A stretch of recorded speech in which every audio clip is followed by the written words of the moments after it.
Have you ever wished you could press pause on life, even just for a few minutes, and reconnect with God without all the distractions? That's exactly what a prayer closet is for. A prayer closet isn't about having the perfect space or a full room set aside. It's about carving out intentional time with God in a quiet, set apart place. It might be an actual closet, a corner in your bedroom, or even just a chair by the window.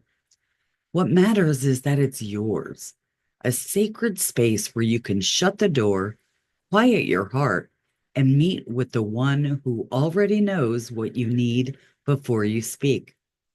Jesus talked about this in Matthew 6:6.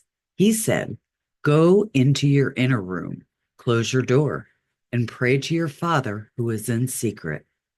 And that's the beauty of a prayer closet. It's secret, it's simple, it's where the world pauses and your soul breathes.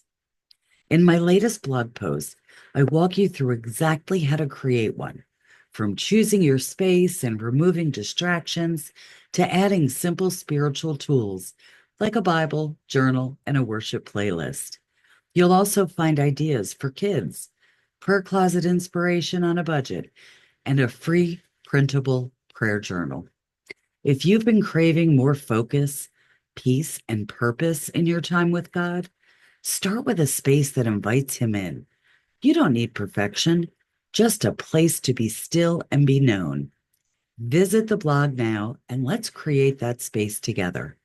If you like this video and would like more faith related content, please like and subscribe.